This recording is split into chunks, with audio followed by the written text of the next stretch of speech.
Everyday life issues broken down to help you build your own opinions on the issues that matter most. Coming to you from Austin, Texas, this is The Deciding Factor with your host, Alton Hill and John Herzog.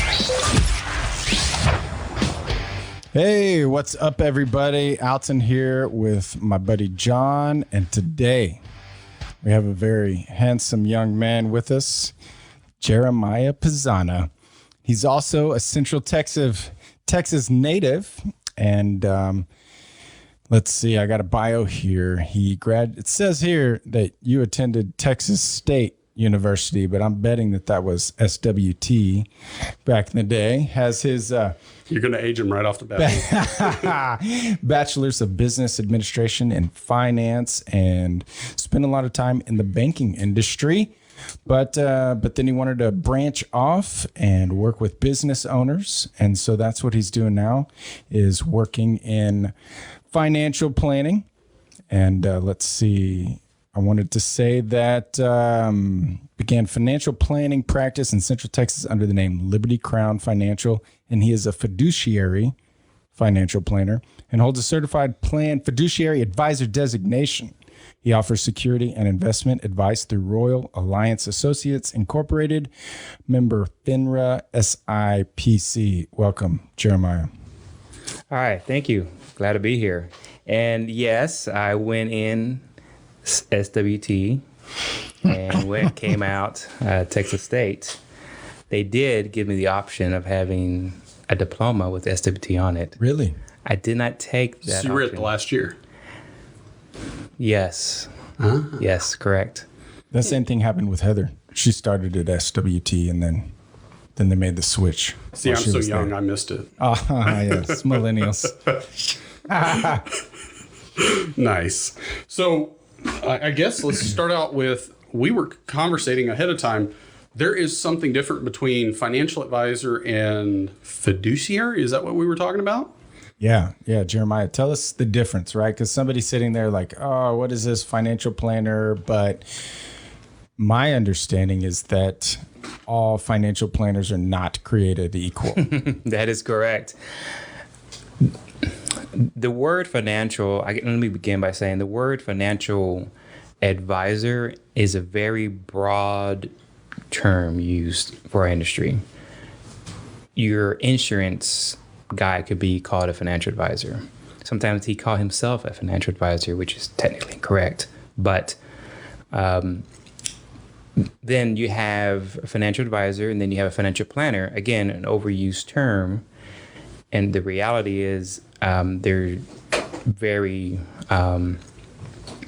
separate in what they actually do. In our industry, for those who are our financial advisors, we know that, it's polar differences between them. So to answer your question specifically, John, a fiduciary is somebody held to a high obligation to make sure that the advice we give is in the best interest of the client.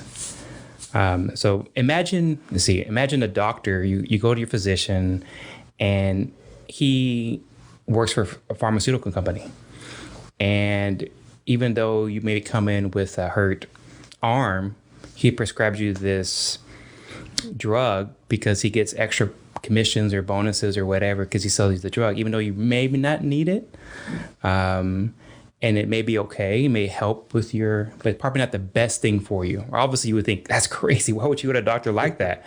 Well, in our industry, that happens quite often, where you work with an advisor, they work for sometimes a big box company, and they are pushed to sell product. And so even though the product may be good for you, it may not be the best thing for you. So that's the distinction. Huh. Okay. Like we talked about earlier before we launched the show, I've never actually met with a financial advisor. I don't know that Alton has. Have you? You have? Yeah. Oh. Yeah, I've met with a few. Mm-hmm. Yeah, but I tell you that, that to me, the difference between being a fiduciary planner and just a normal financial planner is a huge difference. And Tony Robbins wrote a book called Money, and that was a big part of kind of like breaking down the industry and some of the downsides of where people are being taken advantage of. And that was one thing that I learned from that. But it's a huge difference. And I think that when I was young, I had a little bit of money and I just went into one of these, we'll just call it a big box, like financial planner place. And, back then it's like, if you wanted to do anything, it's like, oh yeah, that's $50 and that's $70 and just like nickel and dime you. And then at the end of the day, I realized like he was just pushing what he got good kickbacks from. And it wasn't necessarily really good for me. I mean, he sat there and he listened. And so anyway, like, really when we're talking about financial planning, it's not just like show up and do investments, right, Jeremiah? I mean, we're talking about a lot of different things, from people living paycheck to paycheck to somebody who does have a lot of money, right? I mean, you probably talk to a lot of different kind of people. Yes, that is correct. So generally there's I like to classify them as two types of individuals: a financial advisor and a financial planner, kind of like what I mentioned earlier. Whereas what you mentioned, Alton, is that the financial planner is the one helping you set goals, giving you a plan to get to that goal. And it doesn't matter the investment necessarily. It doesn't matter any of that. Their goal is to say, you want to retire in 30 years, you want to send your kids to college, or, man, I want to just tour the world, right? That there's a specific strategy that comes with that. And it may or may not include investments. It may include other things. A financial planner is there specifically for that purpose. Whereas maybe a financial advisor is more about the investments, more about hey, I want to be able to save some money for you, put it away, grow it through investments, etc. They typically do not offer a comprehensive financial plan. And so now they could be both. You can have a person, an advisor that is a financial advisor and a financial planner, but that's kind of where you really need to interview your advisor and ask a series of questions. One of them, which, are you fiduciary? That's like the ultimate question right there. And see what they say. Is that like having a doctorate in your field? Is that what you're... Well, I wouldn't quit it that high necessarily, but it is held to a higher standard. Now, there's levels of fiduciary, and you'll probably get some individuals, advisors that may say, hey, I have a higher regard as a fiduciary, but bottom line is, if they're fiduciary, they're fiduciary, or they're not a fiduciary, and they're bound by they're there. If you are a fiduciary, you have to do right by the client. If you're not fiduciary, you do right by your company, essentially. So how do I know? If you're a fiduciary, am I going to come and sue you because you didn't treat me right and you were a fiduciary? How does that, where the rubber hits the road? Sure. How does that impact me, the person who's trying to get help? Well, the easiest way to ask them, now obviously, hopefully they're truthful to you, but just ask them, right? Are you fiduciary? And hopefully they give you a good answer or the truthful answer. And if not, then... They don't have a shiny card or something? No, there's not a shiny card. I think there should be. That would be nice. At least a name tag or something, right? So I saw, I'm going to digress a bit. I saw Warren Buffett, which the guy is just brilliant. He came on the Business Channel the other day, and he had a card that says capitalist. I'm a capitalist. And I thought, that's actually a nice card. Now, we can't have that in our industry that says, fiduciary, but what we can do is provide you a document that says, I am basically a fiduciary. I sign it. The client signs it. So that's another form of, authentication. Because if you're not a fiduciary, you cannot sign that document. You can't create it, and you cannot sign something like that. Interesting. Yeah. Now, when I talked about the levels of fiduciary, there's some advisors out there that they say, I'm more fiduciary because I sign a document. Well, I don't legally, by law, when I mean by law, by the regulators, the government that regulates us, it may or may not necessarily have more weight because you have a document. The regulators know, hey, listen, you're fiduciary or you're not fiduciary. If you are fiduciary, they're gonna come after you. You do something wrong. Period. Yeah. The problem is the average Joe doesn't know this. Yes. I had no clue. Yeah. So let's talk about those questions. Well, actually, real quick, y'all both mentioned the big box company. How is somebody supposed to know? Like, how do I know that your company is not one of those big box companies? Sure. Good question. Well, I'm not gonna say any big box names here, but I think we'll probably know. Drive down the street. Rhyme with. How about that? But you would know a big box company is somebody generally that has that name everywhere you go, right? Now, it doesn't mean that they're not fiduciaries in there. They could be fiduciaries. The question is, the other question that could be asked is, are you an independent? Because an independent meaning you don't work for that big box company, meaning the big box company is not telling that advisor you need to sell these products because you're working for the big company, right? They're saying you need to do this, you need to do that. Just think about, you go to look at some cabinets, right? And the salespeople there, right? They're motivated to sell cabinets for the company. That's pretty common, right? You work for the big box company as advisor, there are going to be some pushing of products for them to sell. But most of the big box aren't fiduciary. I can't Fiduciary. Elemental P. The elemental P part, yes. Fiduciary. Well, no, not necessarily. It just depends on how they want to hold their advisors. Okay. Or let their advisors be held. And basically the question is, ask them, are you fiduciary, yes or no? And that goes a long way. So tell us, so I'm sitting here and I'm thinking, I mean, we all have some amount of money or we don't. And in either scenario, probably Jeremiah, you would recommend we should at least talk to a financial advisor. So if that's the case, I'm going to walk in the door and I'm going to say, hey, are you a fiduciary? And then what would my next question be? Like, how do we grill these financial planner, advisor, investment people? It depends on what you're looking for. Okay. If you have a little bit of money, you just want to save some, that's, I think, one set of questions. If you're needing a plan, like, hey, I want to be able to pay off a certain amount of debt, I want to be able to save for college, I want to retire in 20 years, or I want to be able to buy this house, how do I do it? Or buy this next car. Whatever those goals are, that's a different advisor possibly, and set of questions. Okay.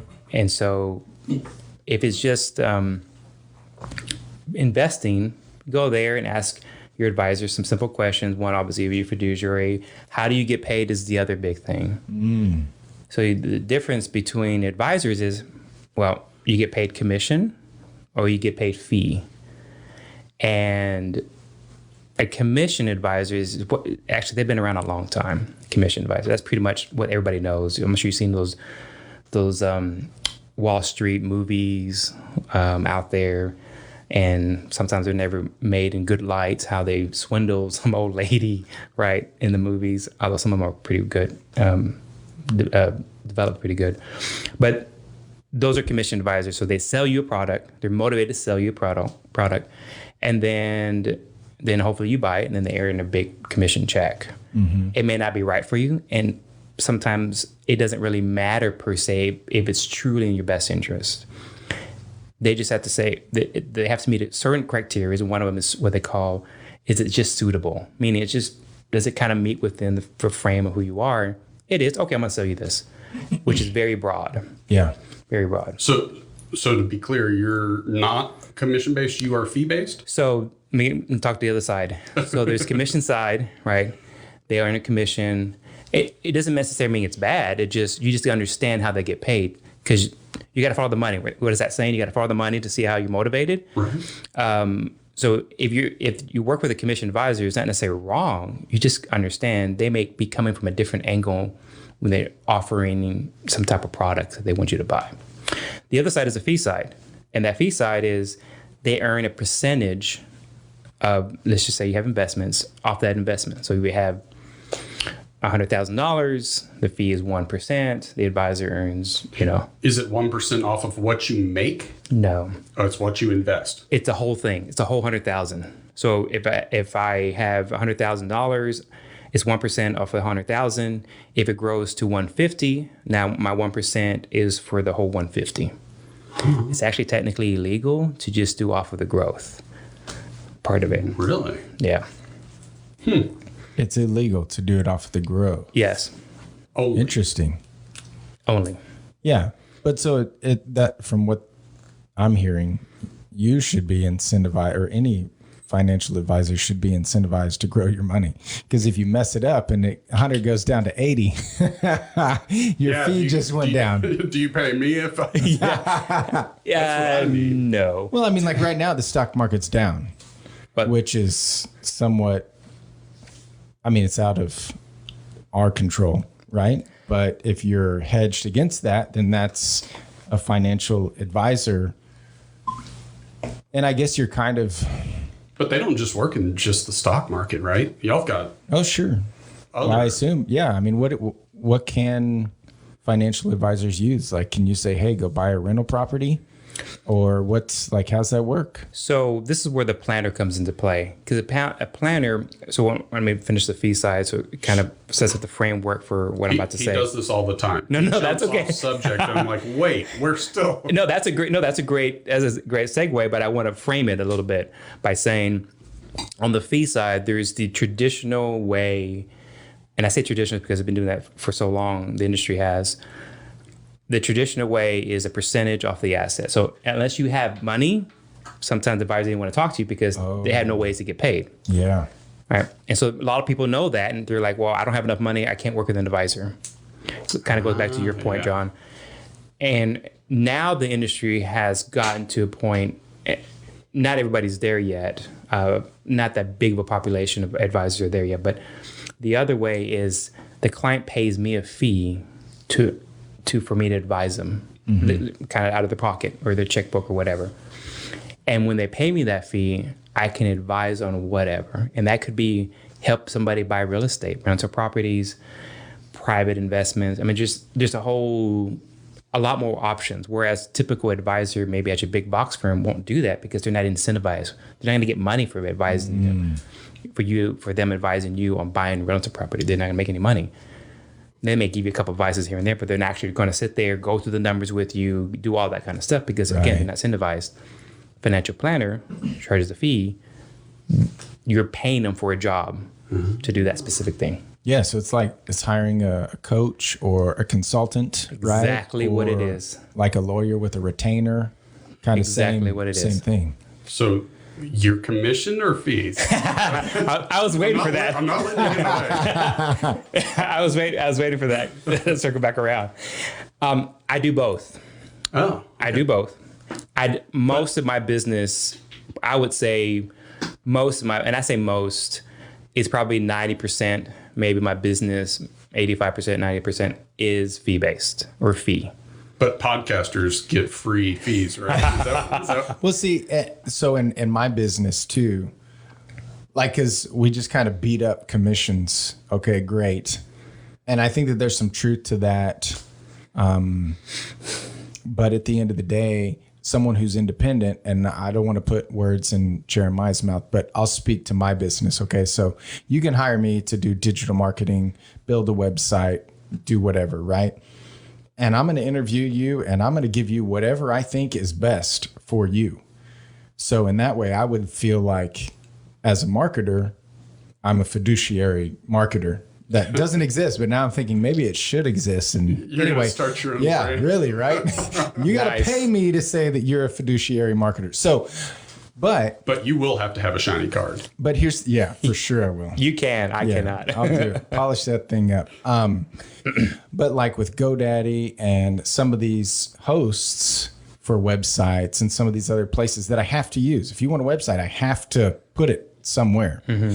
And these guys will incentivize me to say, hey, Alton, if you start hosting a website here, we're going to give you $50. Or as long as someone hosts their website here and you brought them here, you get X amount of dollars per month. Every month that they're with us still, you brought them. So it's kind of like a commission for me.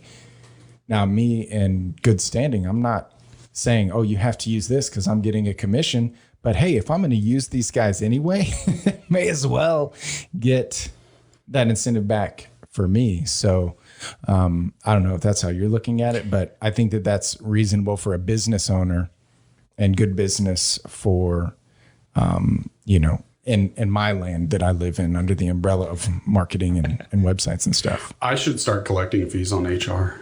Just every time the CEO comes up and he's like, hey, come on, let's go. HR consulting, I'm sure it's a thing. It is a thing, actually. Yeah. HR consulting is, but if you're working for the company, it's going to be kind of hard to. If they're paying you for that service, yes, it's very hard to do that. Yes, but to address what you just said, it's Alton. The commission. I'm not saying it's bad. I'm not saying it's bad at all. Sometimes it merits having a commission or a commission being paid. Mm-hmm. If I'm an advisor and there's a specific product that I think you benefit from, I'm going to lay it out to you. Why? And I'm not just going to give you one option. And the most common thing is like life insurance.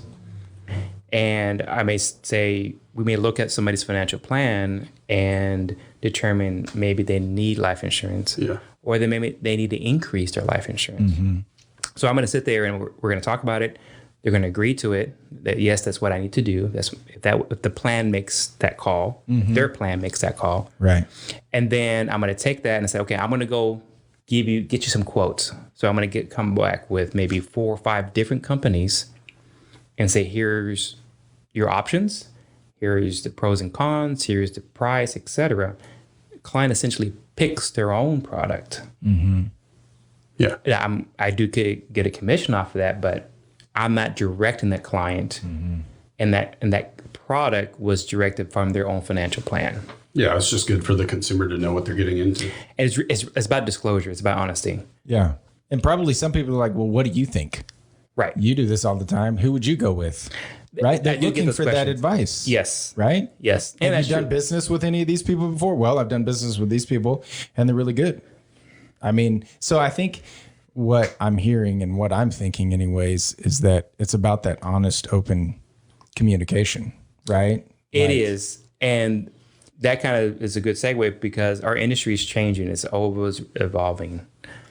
And with this evolution, they're now requiring or now will be requiring for any changes, and this is specifically more in the investment side, but anything that any commission that's earned or even fees, the advisor has to lay it out specifically exactly what they're doing, what they're getting paid, etc. The client has to sign it to acknowledge that that's going to happen. Yeah. But it goes to disclosure, right? Because obviously, as an advisor, I can choose to tell my clients that I'm earning a commission off of that, or I choose not to. Mm-hmm. Right? Oh, you have a choice on that. Yeah.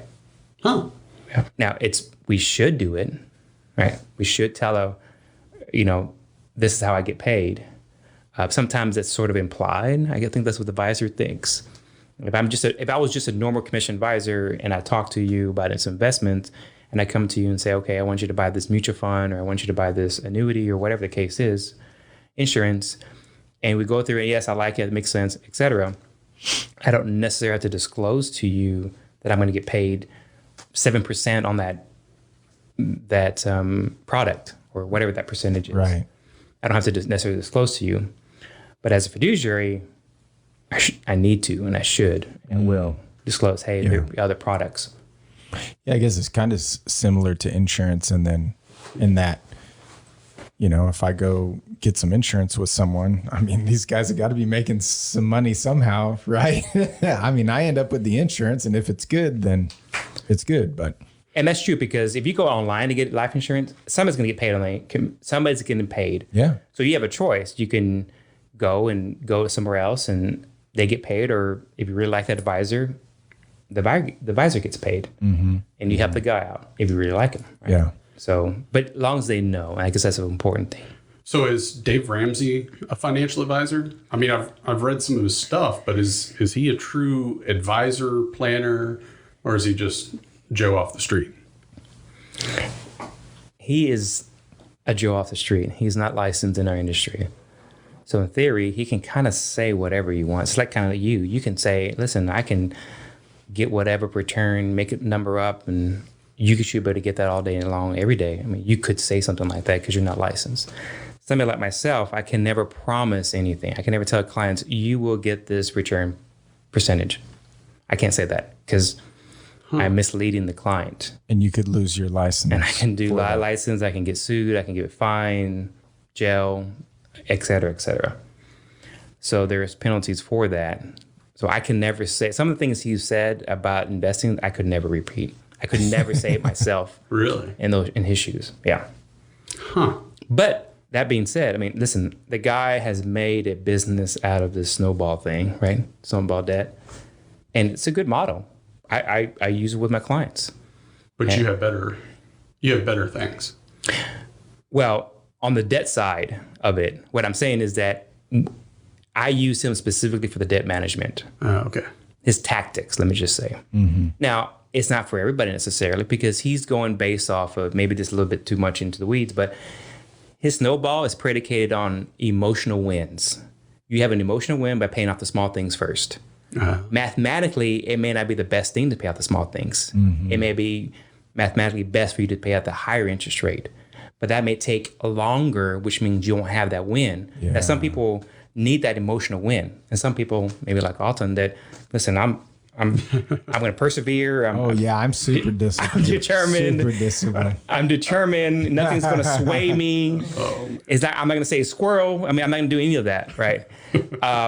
But his motto is predicated on emotional wins. We are emotional creatures, and we need those wins to continue. And so his motto is good for that. Yeah, I mean, emotional. I mean, we talked a lot about my motorcycle racing, right? I mean, there's really not a lot of logic wrapped up in motorcycle racing, if I'm honest. But man, sign me up, I was hoping you could tell me a reason I can justify me doing it. I can justify it. We could do a whole entire podcast about how to justify racing a motorcycle. I'm sure of it. Part 1, part 2. We could probably piss off a lot of wives. I'm trying to bring it up every single podcast. So has Heather fall for it yet, or? Well, I used to motorcycle race. This is the pre-Heather or post-Heather? No. Everything is post-Heather. I started dating Heather when we were 13, so if it happened, it happened with her. No, she's a great pit chick. But, like, back to the, I mean, she's such a trooper, right? Because when you're racing, you don't even have a kickstand on your motorcycle. So you have to, like, let the thing off of the stand, and you got to unroll the tire warmers, which are gross and dirt and nasty. And no, she was great though. And, but like back to it though, the reason why I stopped, because I was just putting, $1,000 race weekend on a credit card. And I'm like, hey, this is cool, and it was fun. And I was living it up. And then at some point I was like, this isn't quite as sustainable as I had hoped. That's prudent. Man, I don't even regret it. Happened, or did you have a nice conversation with your wife later? He had kids, and Heather said stop, and he said okay. No, like we did it. We did it for a while, and we had talked about it before, and I was, if I'm totally honest, I was not responsible on the road with my motorcycle, and it's only by the grace of God that I was still alive. And so I totally wadded up my brand new motorcycle on the street and ended up with like a $20,000 shoulder surgery. What? And so... Well, that's right. You don't like health insurance. Yeah. So I ended up...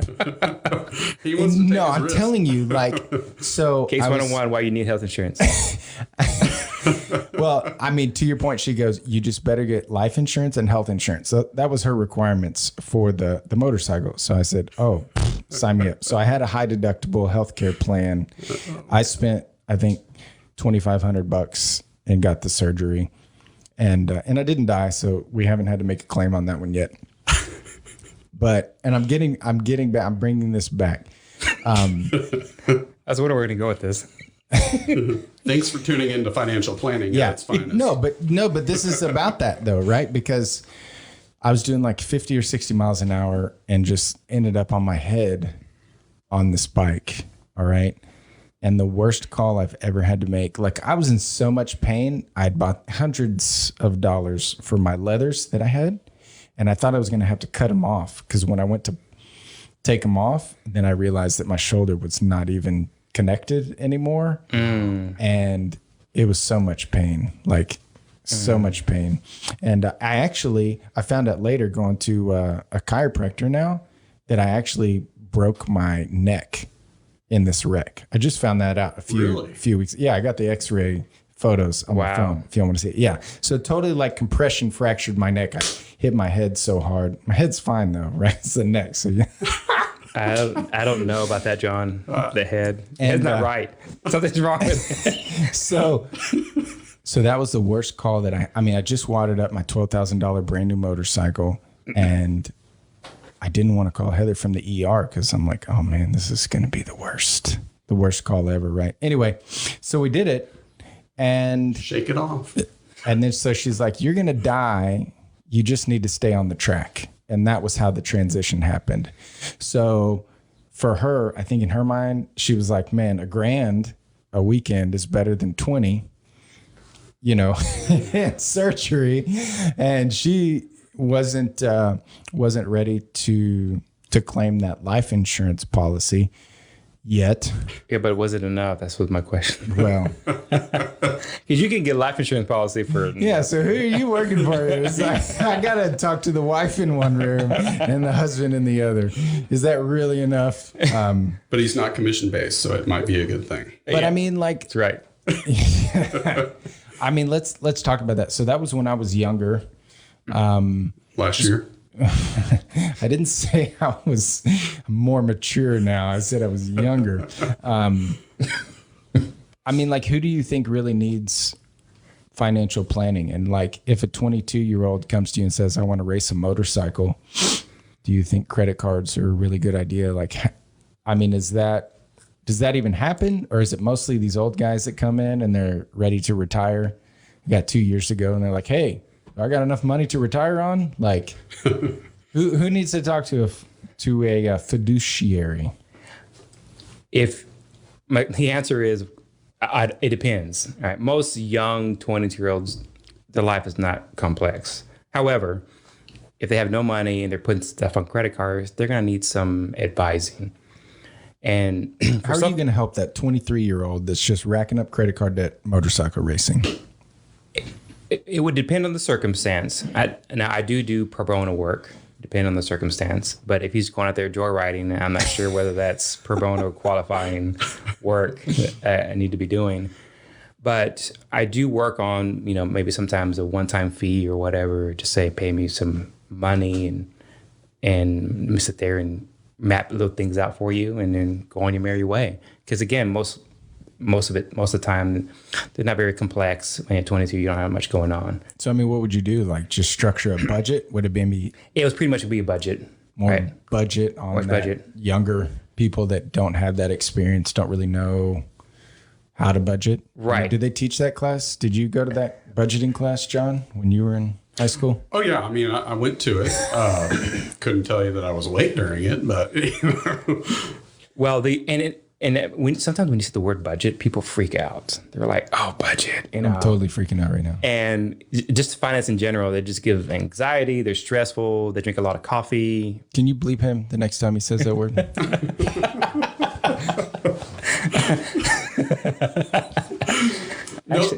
No. The problem is when I think budget, a lot of these younger kids are going to be going, "Don't I need money for that?"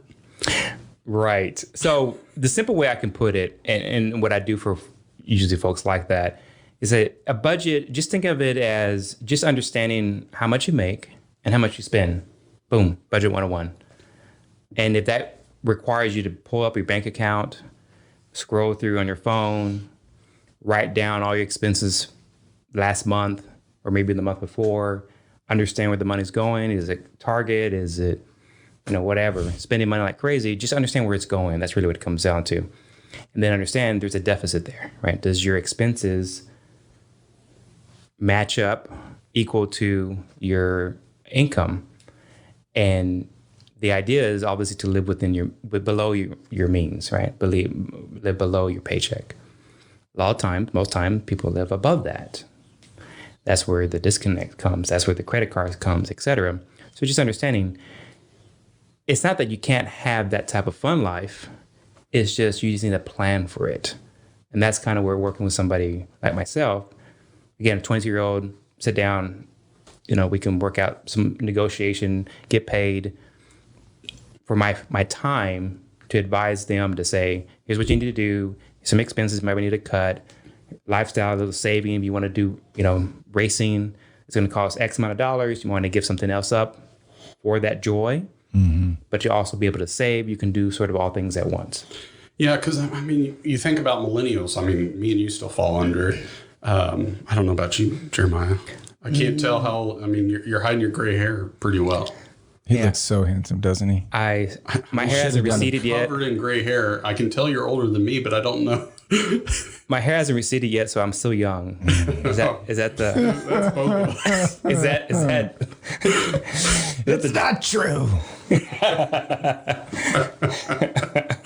You can come over. I can't. I'm screwed. Yeah, Alton, do not do the come over, please. What?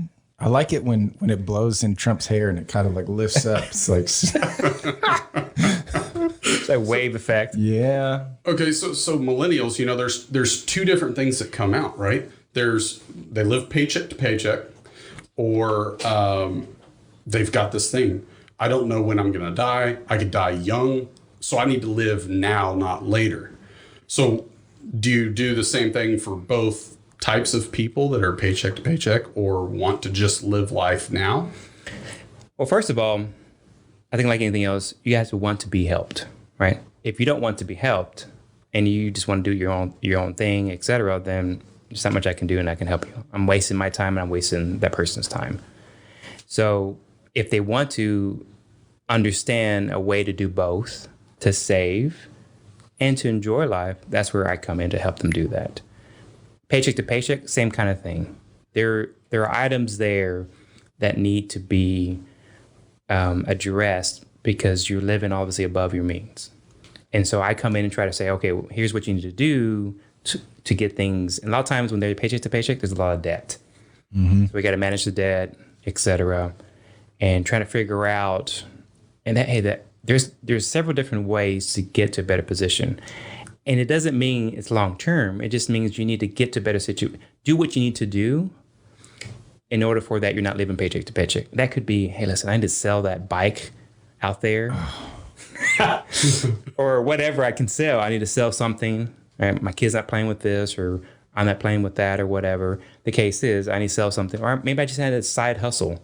I'm doing a little business on the side for my normal job. Mm-hmm. Just it makes a little extra money to pay things off or save for that awesome thing that I want to do, something like that. So there's ways to do it that makes sense. So that way you're not racking up credit cards. So people that work paycheck to paycheck, they do have some options there. It just depends if they want to do it. So the side job thing, we posted a little post the other day dealing with people that have a side job and people that just go out and spend money on the weekends. But I think it all comes down to compounding interest, and I think that's one of your biggest tools, right? Compounding is like the eighth wonder of the world or something like that, right? It is your biggest friend, but also it could be your worst enemy. Really? Meaning, if you don't do it now, the best time to do it is now. Yeah. I thought you were going to share a secret with me. That was a secret. You need to do it now. You need to do it as soon as people think, well, I'll just do it later. And I'll invest later and get that compounding. And the time is where is your biggest friend. And it doesn't matter if it's $100, doesn't matter if it's $50, just do something to get that growth going. Because again, compounding is just literally the eighth wonder of the world. Nice. So then, once again, I don't know much about financial planning, but when I think financial advisors or planners is, I think budgets, 401ks, or investments. Do you have other tricks that y'all talk about and that y'all offer that you do? Or is that pretty much? Again, I think if it depends on the type of advisor you're going to. If you're going to just a regular, as I say, regular financial advisor, you're not going to get much of the budgeting. You're going to get more of the savings, the compounding, the 401 IRAs, mutual funds, etc., stocks, whatever's the next sexy thing, etc. You're going to get those kind of things. And whereas a financial planner, you're going to get more, I feel, the holistic approach, which be, hey, listen, my focus is not saving. Maybe my focus is really, truly getting off debt. The big box companies are not going to necessarily concentrate on that, just getting you off, because they're going to think, well, how am I going to get paid? You need to give me some money a month to go into investments, and that's how I can get paid. Or do you have an old 401k I can roll over so I can get paid that way? Or if you don't have any of those because you're not at that point yet, or maybe your 401k is tied up in your employer and that's all you have, then that's where a financial planner can make arrangement to say, get paid for their services to advise them on budgeting. Budgeting is the biggest thing for a lot of people. It's just budgeting, being able to handle that, manage that. When it's a foundation. Once you have budgeting down, you can do a lot more things. Just like a house, think of a house you're build. The foundation is the budget. Because then now you can do the walls, right? You can save, you can do college, you can do whatever. Those becomes the walls of your house that you're trying to build. So we did a podcast on college degrees, and one of the things we really talked about was the debt. And, I'm a perfect example of that. I got into debt with student loans, both private and federal. You got tricks up your sleeve or anything for that? The trick is get on a budget.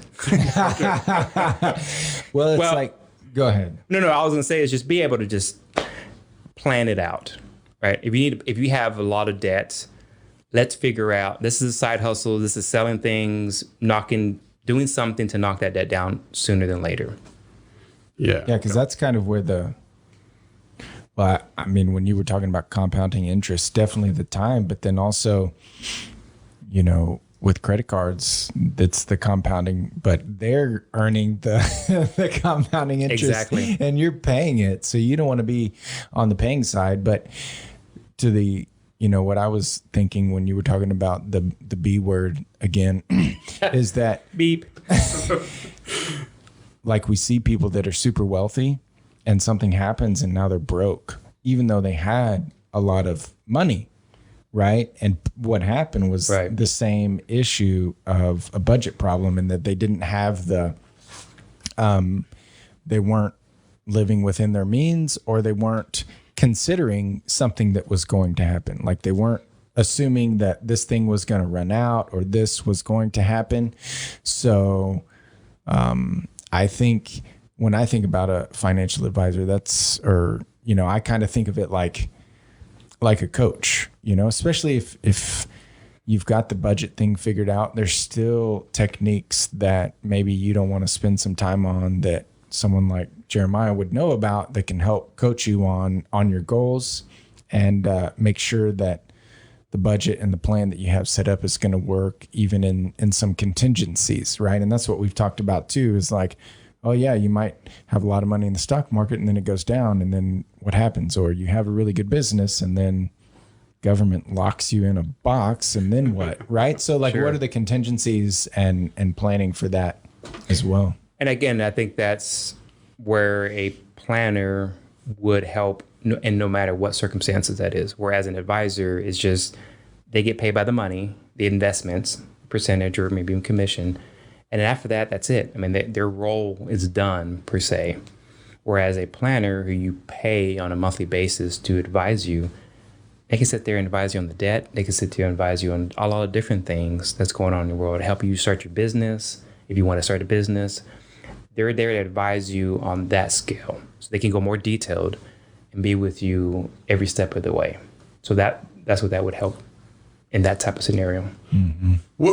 What are your thoughts on 401k and Social Security? Because, at this point, I'm kind of banking on either striking it rich, winning the lottery, or, Social Security still being around, because I look at my 401k and I'm like, it hasn't changed hardly at all since I've really kind of put money into it. So the important thing about 401k is if there's a match, you need to do the match. You need to get the match, at least the minimum. What I mean by minimum, from your employer. From your employer. So if you have to put in 5 to get their 5, you put in 5. Or if you have to put in 7 to get their 5, then you put in 7 to get their 5. It's free money. I mean, that even if it's the 5 scenario, you put in 5 and they give you 5, you're doubling your money like that. Nothing has happened in the market yet. Mm-hmm. You're literally doubling your money at that point. There's no amount of investment return that can get you that type of return. Interesting. So then what about people like what we've been talking about, right? We want to invest in the stock market, do day trading, side hustling, or maybe starting up a business. Can y'all help in that area, or is that kind of like your worst enemy? You don't want people to... There is DIYs. DUIs? We're going into alcohol now. So there's do-it-yourselves, and that's okay. You know, people want to do it themselves, day trade or whatever, however you want to label it, then that's okay too. And like I said, maybe advisor's not for, planner's not for everybody. Again, that is okay. But when you do that, you got to understand we are emotional creatures. We tend to react to what the crowd does. So in 08 is a good example. When 08 happened and the market fell, people got emotional, very emotional. They started taking money out. And then they kept it out. I'm going to wait. And they missed that huge growth right after that. Well, that's happening now, right? So supposedly they learned that. And people say, well, I'll learn that. But when you're in the midst of it and you see people saying, I'm going to get out, you need to get out of the market, then you start second guessing yourself. So when you do it yourself, you don't have that advisor to coach you to say, listen, stop, let's talk about this. This happens. There's a correction every few, 10 years, there's a correction, 7 years, there's a correction that happens. It's going to rebound back up. And they can talk you through that. That's what a coach does. That's what an advisor should be doing in that scenario. So when you do day trading, you don't have that person there helping you make unemotional decisions. Do you have number one moments and when, do you have number one moments when someone should absolutely reach out to you? Like if they win the lottery or if they get an inheritance, life insurance policy pays out. Is that when, without a doubt, they need to talk to you? So the answer is yes, of course. Well, talk to me. But I mean, what are some key moments where people, obviously it sounds like people should at least have a conversation with a financial advisor, but what moment should happen in your life where you absolutely should, first thing out of your mind, go, I need to call an advisor or a planner? Well, generally a life triggering event. And that could be obviously anything, but that trigger event is dependent upon how that affects your financial world. So having a kid, hey, I'm having a kid now, that's going to really, what do I do? How to prepare for this, college, etc. And so when you do that, at that point, that may trigger to have an advisor. Okay. Because I need somebody to talk to, what I need to do. That trigger could be, I have inheritance. I have all this influx of money. I think especially then, because now you have all this money and you don't know what to do with it, how to spend it. You talked about the celebrity or whatever, those people that have a lot of money and all of a sudden they don't have nothing. It's because they didn't know how to control it. They didn't have a budget set in place to manage that money and they just went through it. I think the average lottery winner goes through their money in 5 years, something like that. 5 years, really? It's a very short time frame. What are they doing? They just go crazy because they didn't have that discipline before they had the money. And once they have all that money, they still don't have the discipline and they don't seek anybody out. And so their friends come, their family comes, and poof, you start giving money away and they spend like crazy and then they're back to square one. So I've always been told that if you win the lottery or some big lump sum, it's one of the things you need to do is put it in some kind of an account and you can live off the interest earned. And I think it's a 3% rule. Does that sound about right? It's about 4%, but yeah, it just depends. And you think there's a lot better ideas? Well, no, I'm not saying that's necessarily bad. It just depends. It just depends. And I guess let me preface all this by saying anything I say here is not constitute advice, right? right? Because to give advice, I have to actually know your individual situation. I have to know exactly things about you and able to advise exactly what to do with certain things. So let me just put that disclosure there. When I say disclosure, sometimes it reminds me when you see those commercials and for some type of medication, and they're walking in the field and everybody's happy and they're smelling the flowers. And are you saying you're going to give us side effects? And, and then all of a sudden they have all these disclosure with all the side effects, and it's like, I just have it hanging now, and now I think my leg is going to fall off. Yeah, for sure. No, but I have to, I have to give that, at least that disclosure, saying obviously, everything I have here is that I say is not constituting advice, and speak to a financial advisor, of course. I think you have to say it faster, like. Yeah, I cannot say that fast. All right, we got it. But as far as winning the lottery, et cetera, I mean, there are things you can do, but working with an advisor, I think, would be one of the first things you should do. Or you have any money, period, whether it's life insurance, influx of money, inheritance, whatever that is, talk to somebody. And if you don't have it and you want to start saving and you're determined, talk to somebody as well. Find somebody, fiduciary preferably, and sit down and tell them what you're going to. And you'll be amazed. In my opinion, a true financial planner will find a way to work with you no matter the scenario. Well, and I think that there's two, I know a financial, and I'm going to mess up the words, planner, advisor. I don't know what exactly she calls herself, but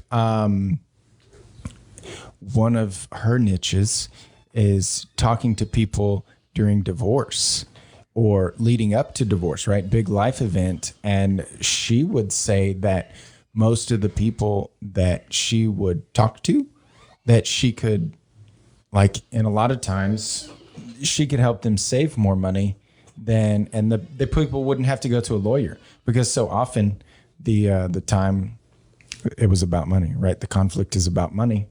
And so it's like figuring out how to argue and figure all this out. But anyway, I mean, it's one of those areas that when you're getting divorced and you have money and assets, you got to divide that stuff. And that was kind of her little niche. But you almost have a guaranteed goal, right? When you're getting divorced, like there's a target that you're trying to hit. So definitely you're going to want to plan to go through that scenario too. And there's a lot of advisors that specialize in very niche markets, and that's a very niche market if that's all she does. Mm-hmm.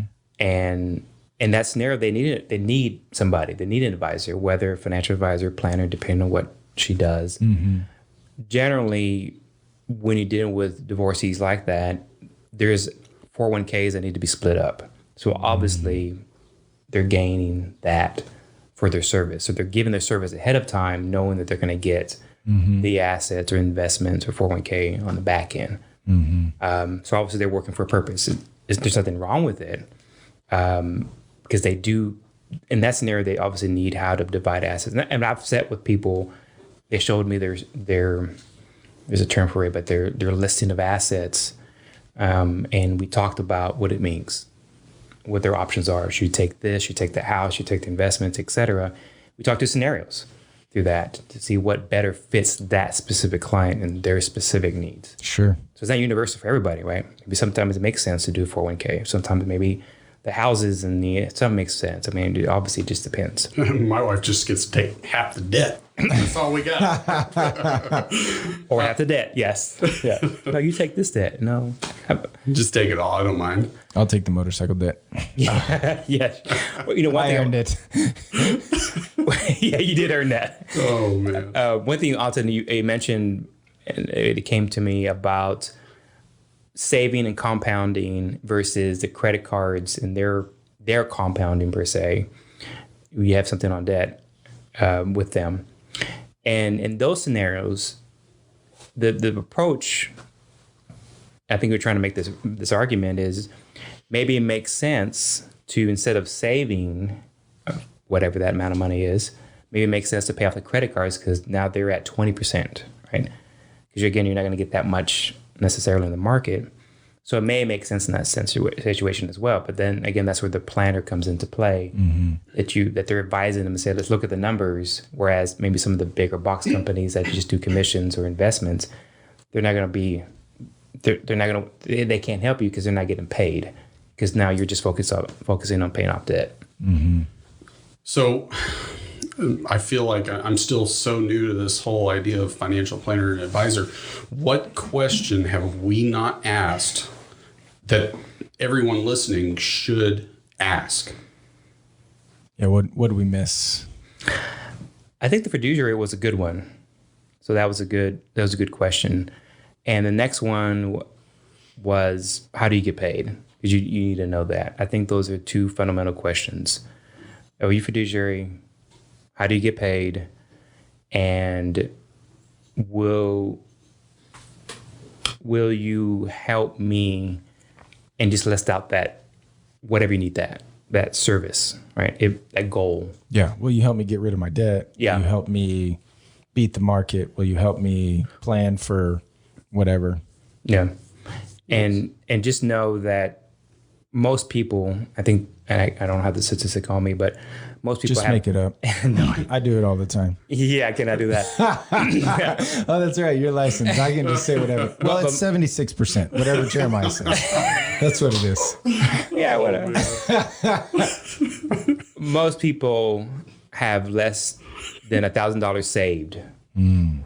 Okay, this is the majority of people, right? And so investing may not necessarily make sense, because when you have that, you may have a lot of debt. So being able to work with somebody to just get your affairs in order is very important. And I think only a certain select type of advisor will be able to do that for them. Truly do that for them. So ask questions. There's a lot you can Google that. I mean, a lot of times there's just questions that say, hey, what do I ask my advisor? How did he get paid? What are your credentials? Do you have a niche? Because some people don't, hey, I only work with divorcees, that's it. Or I only work with doctors, or that's it. Yeah. Or whatever that niche is. Do you have a special niche? So my niche is physicians and business owners. So and they sort of bleed into one another, but generally those are, I guess, my niche areas are those two, physicians and business owners. So I'm screwed. I can call myself a doctor. We're on that show, right? We should start a podcast business. Make lots of money.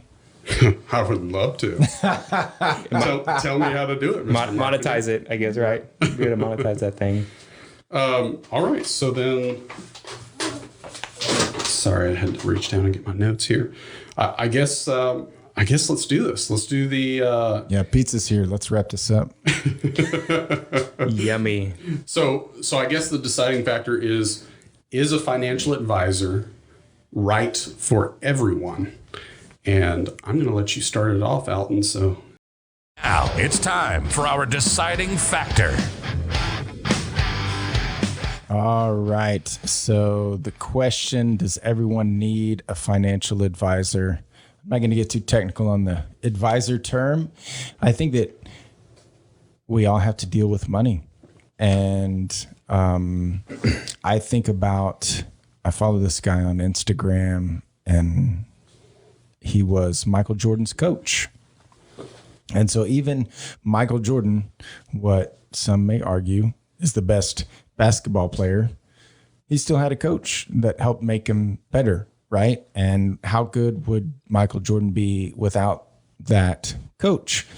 I think in a lot of ways, a financial advisor, planner, the right one, right? The right coach can really help you. Or maybe like a physical trainer, workout partner. If you've ever worked out in the gym by yourself versus working out with a coach, it's going to be a little different. So I think that is a big value that the right, fiduciary planner type can bring to your finance game. I would argue, myself included, like no one is probably perfect in their finances. And you might say, well, I don't have much, so I'm just not going to care about it. And that's not going to help you, right? So I think all of us probably need some amount of improvement. I guess my only deal would be, can you afford it? And then can you afford not to? It's kind of the thing, right? But I think a lot of people, I like thinking about money. I like researching it. I like trying to figure out how can I beat the market.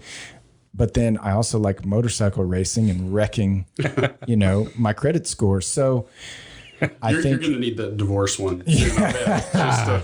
Well, I have a patient woman for a wife. But I guess what I'm saying is that everyone, it's like, do I need to think about my health? Well, if you don't, that's cool, but you're going to be overweight and unhealthy if you just ignore it. So you can do that, but what if you just got with someone and imagine the possibilities? That's kind of how I look at this, but I also think that you got to be careful. And that's why I'm glad that Jeremiah came on and let us grill him today, because if you're not careful, somebody's going to be selling you something that you don't need, and that's not good. So I think as long as people are coming empowered with a little bit of education, maybe someone who has a good reputation, then they can certainly help you, and the right one can make a huge impact on your life for sure. So, I'm glad you did come, because I've learned a lot of things, especially things I need to ask. Otherwise, I would have had no clue. I would not say it's for everyone. However, I think even just going for, what would you say the average time is, just to kind of go over the possibilities of what's going on in their life, and how you might be able to benefit them, maybe now, halfway through their life, and maybe towards the end? I would say about 45 minutes on average to kind of understand somebody, maybe what they're needing or wanting, and then determine whether it makes sense or not. Yeah. So, for me, the deciding factor would be even my kids. I think once you get done with college, or if you're done with schooling in general, I would want them to go talk to a financial advisor and kind of get an idea.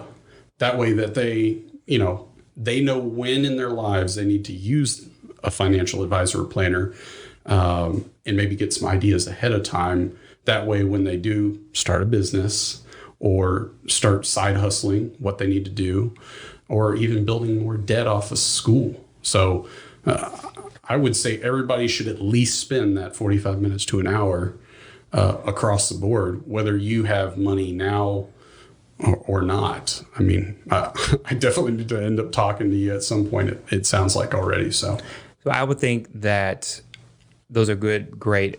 That is great advice. I think for kids, especially, if you can get them to understand the concept of money, because obviously most kids don't understand money. And there's some great books out there. Have them read it, go over it. I think Dr. Seuss has one. Just kind of give the concept of what money is, what it could be used for, et cetera, what it came from, all that kind of stuff. There's actually a board game called Cash Flow that's actually really good. Is that the Robert Kiyosaki? Yes. Yeah. Yes. And you go through life scenarios, like you got to make a choice. Do I buy this? Do I buy that? Et cetera. So I think that's a good game to play with your kids. And get them to understand the concept of money, to understand why sometimes when they ask you, hey, can I buy this? And you're like, no, maybe it's not in the budget, or whatever you want to, the reason you want to give them.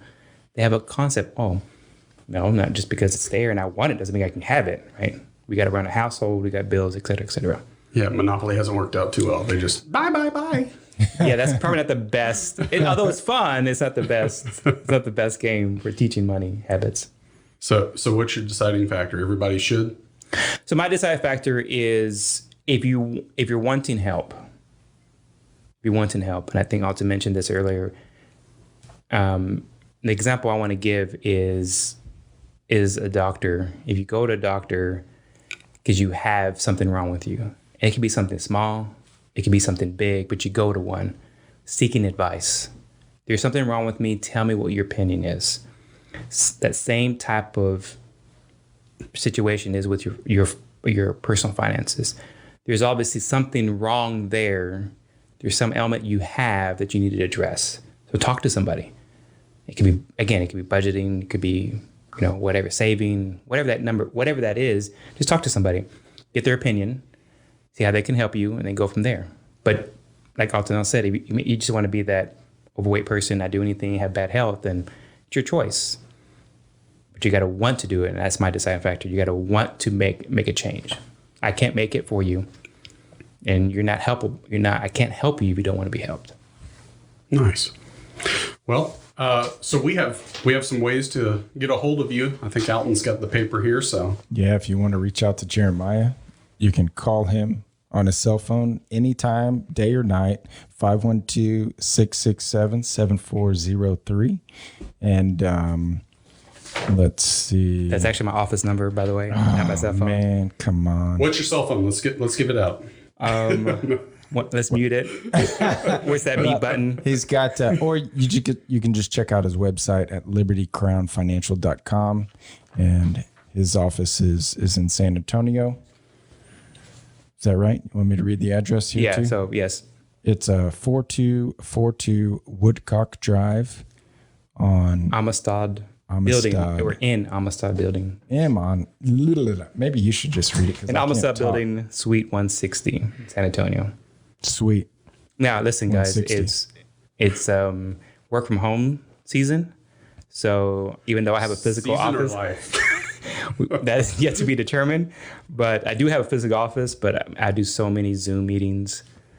You can help anyone across the U.S. Yes, I have clients in different states, and I've done many Zoom meetings, meeting with them, helping them share my screen, to look at their plan, et cetera, et cetera. Mm-hmm. So definitely, no matter where you are, you could be in Houston, again, wherever, I can help.